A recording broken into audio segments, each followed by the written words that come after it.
Well, hey all, and welcome back. So today we have Soundwave from Transformers RID Combiner Force. Now the way I understand it is RID is a continuation of the Prime series.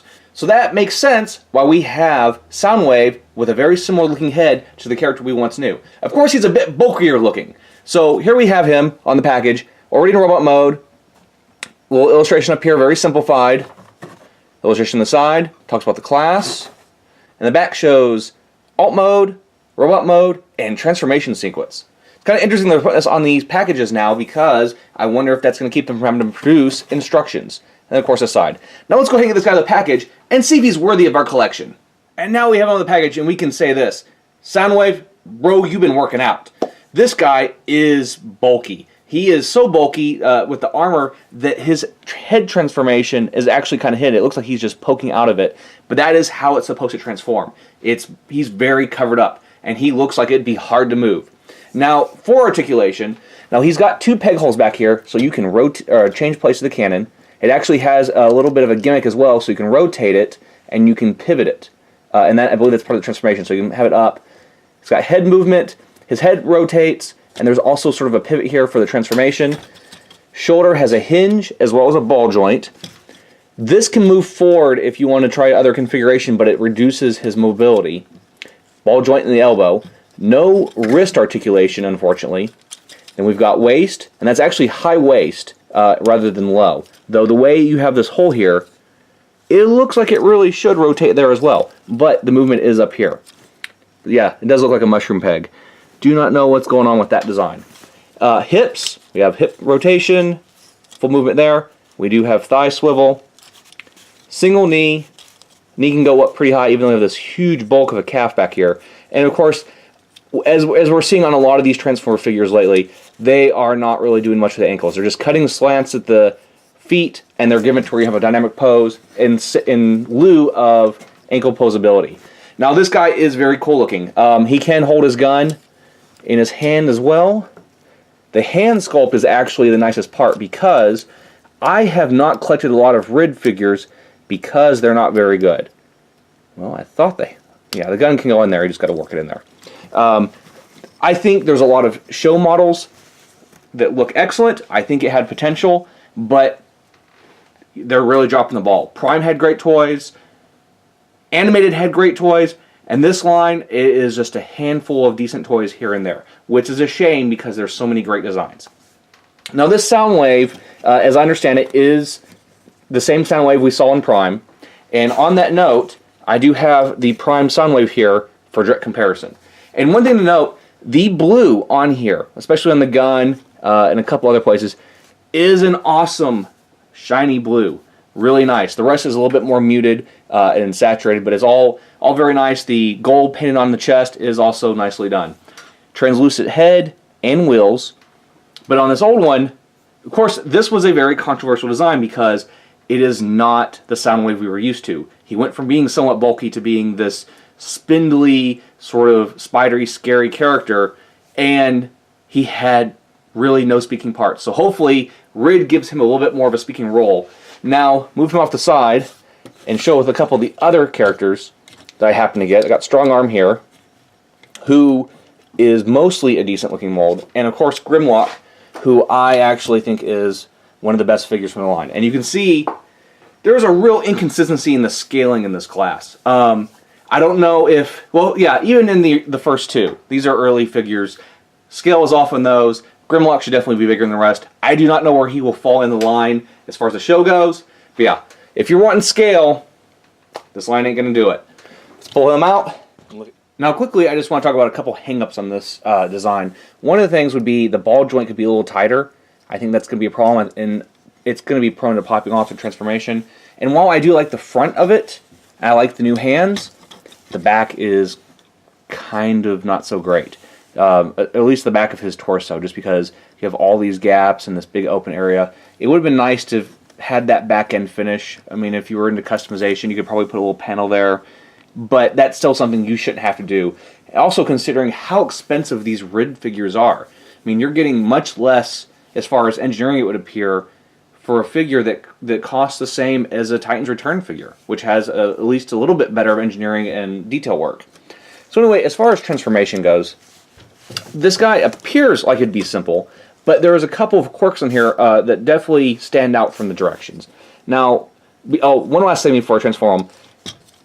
Per the transformation, you actually do the arm like this to make that go back. But if you wanted longer arms and have a different look and move these back, that gives you some options there.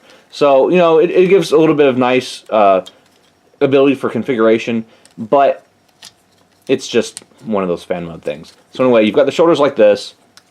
You move this forward on both of them. Rotate them up, and these actually they'll be up once you rotate them because they're on this hinge here. So with the shoulders up there, the torso is on another set of hinges, so that moves forward, and then the head, you can see this panel here, just like the original Optimus Prime, rotates under. Then this second hinge, you'll have to kind of fit the head in there, will come forward, and you have the hood of the vehicle. It's almost like an armored truck.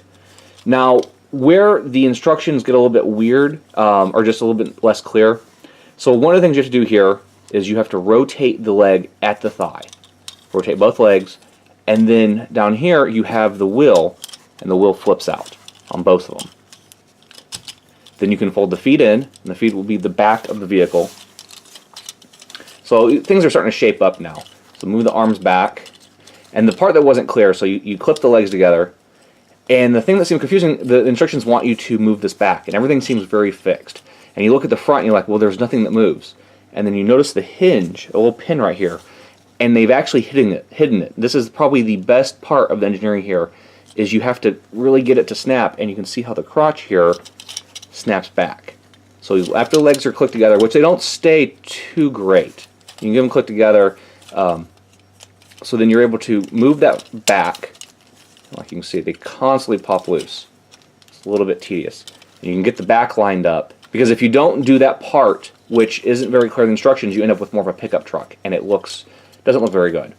So the hinges here on the shoulders, move those all the way down, and then there's a plate on the forearm that you fold down. So you do that on both forearms, move the shoulders down on both of them, and to help you kind of make sure you're lined up, there are little notches here for these pegs to go into.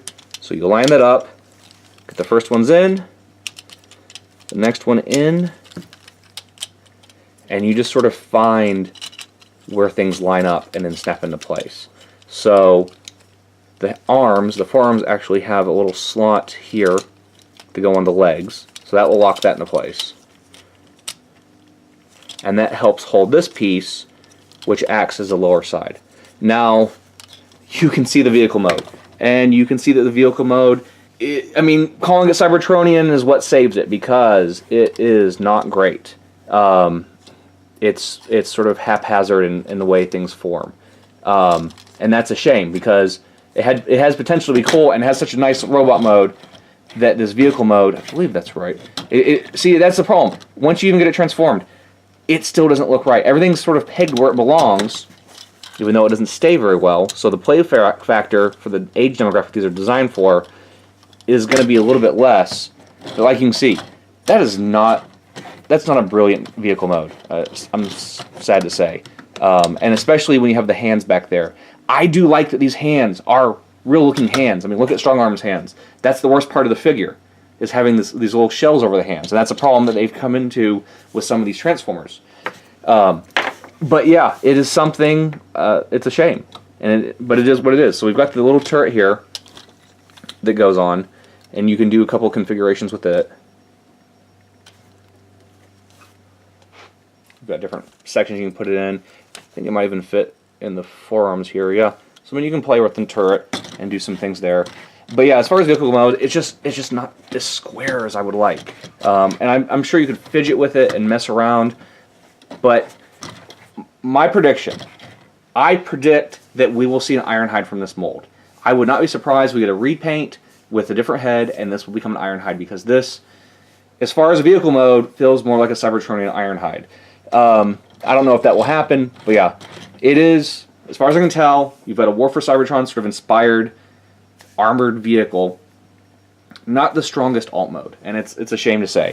But you have these cold transparent wheels. They do roll, and I'm sure if we got this to line up, I mean it's got to be a little bit better than that somehow, but it's not great.